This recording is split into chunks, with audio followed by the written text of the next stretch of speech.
हिमालय के कुछ शिखर ऐसे होते हैं जहां न केवल हवा बल्कि भक्ति भी सांस लेती है। हर नदी पानी तो बहाती है, लेकिन कुछ नदियों के किनारे कहानियां जन्म लेती हैं और युगों युगों तक सुनी जाती हैं। हर मंदिर पत्थर से तो बना होता ही है, लेकिन कुछ मंदिर बनते हैं तपस्या से, त्याग से और जीवित रहते हैं अटूट विश्वास से। आज हम बात करेंगे एक ऐसे ही पवित्र धाम के बारे में जिसे लोग धरती पर वैकुंठ के नाम से जानते हैं। साथ ही साथ हम शुरू कर रहे हैं एक नई सीरीज, सप्तबद्री की सीरीज, जहां हर एपिसोड में हम जानेंगे एक नए बद्री के बारे में, उनकी कहानियों के बारे में। सप्तबद्री का मतलब है उत्तराखंड के साथ पवित्र बद्री धाम, जिसमें आते हैं बद्रीनाथ, योग ध्यान बद्री, भविष्य बद्री, नरसिंह बद्री, वृद्ध बद्री, ध्यान बद्री और आदि बद्री। हर बद्री का अपना अलग रूप है, अपनी अलग कहानी है। इसमें हम सबसे पहले जानेंगे बद्रीनाथ धाम के बारे में। बद्रीनाथ, जो उत्तराखंड के चमोली डिस्ट्रिक्ट में अलकनंदा नदी के किनारे बसा है। मंदिर के दोनों तरफ दो पर्वत खड़े हैं, नर और नारायण। जैसे प्रकृति ने मानो खुद ही इस धाम को सुरक्षित किया हो। ये धाम 4 धाम यात्रा का मुख्य धाम भी है, जिसमें आते हैं बद्रीनाथ, केदारनाथ, गंगोत्री और यमुनोत्री। कहते हैं 8वीं सदी में आदि शंकराचार्य ने इस मंदिर को पुनः स्थापित किया था। यहाँ भगवान विष्णु का रूप बद्री नारायण के नाम से प्रसिद्ध है, इसीलिए इसे धरती पर वैकुंठ भी कहते हैं। एक कहावत यहाँ बहुत प्रसिद्ध है, जो जाए बद्री वो ना आए उधरी। इसका अर्थ है, जो व्यक्ति यहाँ दर्शन कर लेता है उसे बार बार जन्म नहीं लेना पड़ता। बद्रीनाथ को मोक्ष का द्वार भी माना जाता है और शायद इसी विश्वास ने इस धाम को और पवित्र बना दिया। कहते हैं एक समय यह स्थान भगवान शिव और माता पार्वती का तप स्थल था। तब भगवान नारायण को तपस्या के लिए जगह चाहिए थी। उन्होंने बाल रूप धारण किया और माता पार्वती और भगवान शिव के सामने रो पड़े। महादेव ने पूछा, आपको क्या चाहिए? बाल रूप में नारायण ने कहा, मुझे ये स्थान चाहिए। महादेव भी महादेव हैं, उन्होंने उनकी बात मान ली और ये स्थान भगवान नारायण को सौंप दिया। अब नारायण ने अपनी तपस्या आरंभ करी। हिमालय में बर्फबारी होने के कारण ठंड भी बहुत होती है। ये देखकर माता लक्ष्मी व्याकुल हो उठी। उन्होंने सोचा किस तरह से मदद की जाए श्री विष्णु की। तो उन्होंने बद्री वृक्ष का रूप धारण किया। ठीक जा खड़ी हुई भगवान विष्णु के पीछे, उनकी छाया बनके।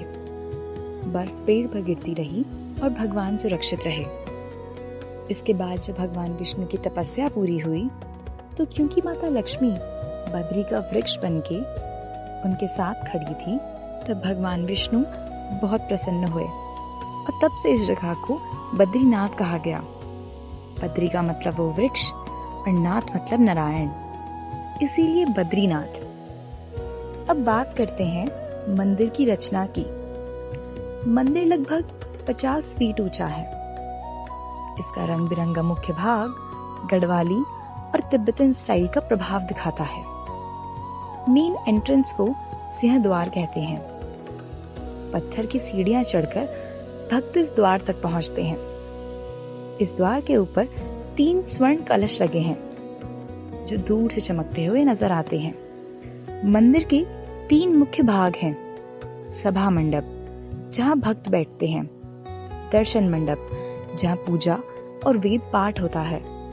गर्भगृह, सबसे पवित्र स्थान। गर्भगृह में ही बद्री विशाल विराजमान है। अब बात करते हैं बद्री विशाल की मूर्ति की, जो शालिग्राम शिला से बनी है। ये काले रंग की है और लगभग 1 मीटर लंबी है। भगवान विष्णु यहाँ पे पद्मासन में ध्यान मुद्रा में विराजमान है। ये श्री विष्णु का तपस्या रूप है। कहते हैं ये मूर्ति स्वयंभू है, यानी स्वयं प्रकट हुई है। मान्यता है सतयुग में यहाँ साक्षात भगवान के दर्शन होते थे। त्रेता युग में ऋषि मुनि यहाँ आते थे।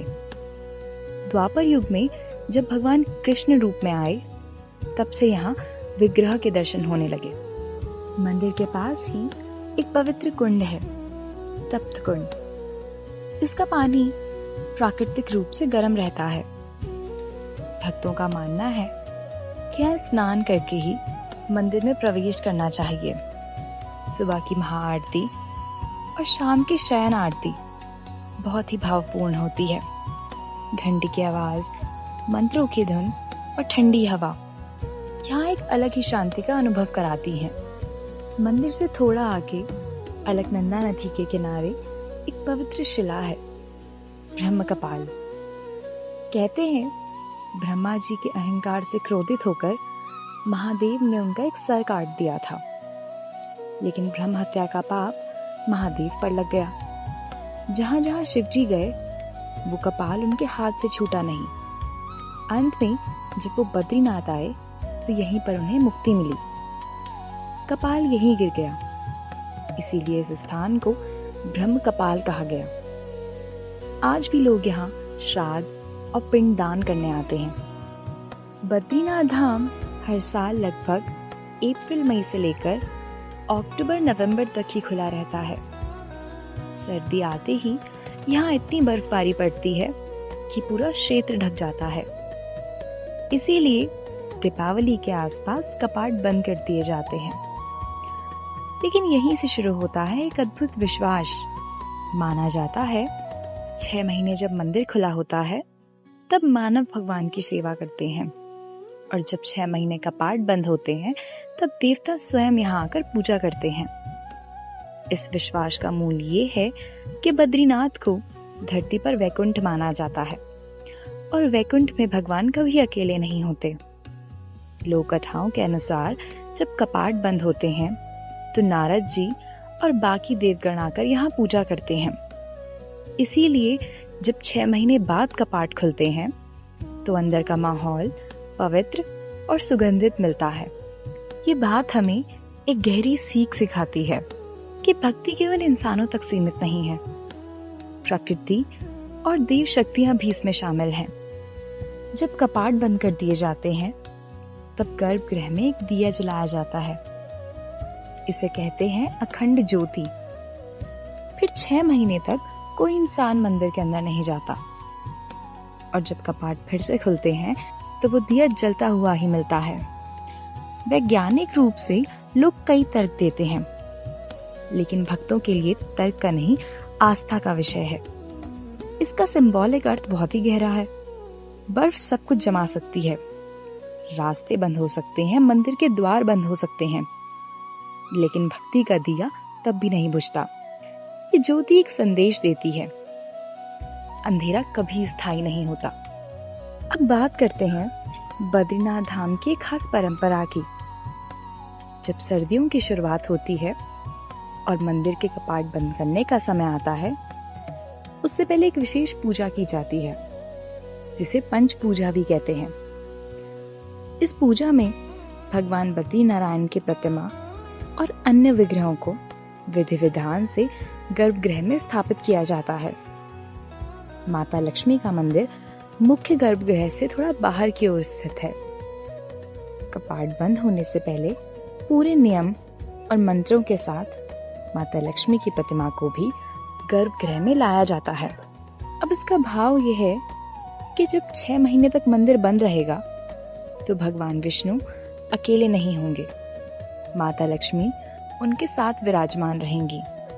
इसके बाद गर्भगृह में अखंड दीप जलाया जाता है, और फिर विधिवत मंत्रोच्चारण के साथ मंदिर के कपाट बंद कर दिए जाते हैं। अब करते हैं एक ऐसी परंपरा की बात जो लोगों को थोड़ा आश्चर्य में डाल देती है। कहा जाता है कि कपाट बंद होने की इस विशेष पूजा के समय मंदिर के मुख्य पुजारी, जिन्हें रावल जी भी कहते हैं, वो स्त्री भाव धारण करते हैं। इसका ये मतलब नहीं कि वे वास्तव में स्त्री बन जाते हैं। बल्कि यह आध्यात्मिक भाव होता है। जब माता लक्ष्मी की प्रतिमा को उनके मंदिर से गर्भगृह में लाया जाता है तो रावल जी स्वयं को उनकी सखी के भाव में रखते हैं, क्योंकि मान्यता है कि भगवान विष्णु की सेवा का अधिकार माता लक्ष्मी को है। इसीलिए उनकी उपस्थिति और मर्यादा का पूर्ण ध्यान रखा जाता है। परंपरा हमें सिखाती है कि सेवा में अहंकार नहीं होता, सिर्फ श्रद्धा और समर्पण होता है। तो दोस्तों, ये था बद्रीनाथ धाम का पहला एपिसोड। बद्रीनाथ सिर्फ एक मंदिर नहीं, यह आस्था, तपस्या और समर्पण की भूमि है। यहाँ भगवान नारायण ने कठोर तप किया, माता लक्ष्मी ने बद्री वृक्ष बनकर उनकी रक्षा की और इसी धाम को मोक्ष का द्वार माना गया। ये कहानी हमें एक बात समझाती है कि आध्यात्म सिर्फ पूजा पाठ या रस्मों का नाम नहीं है। इसका असली अर्थ है अपने अहंकार को छोड़कर पूरी श्रद्धा के साथ समर्पण करना।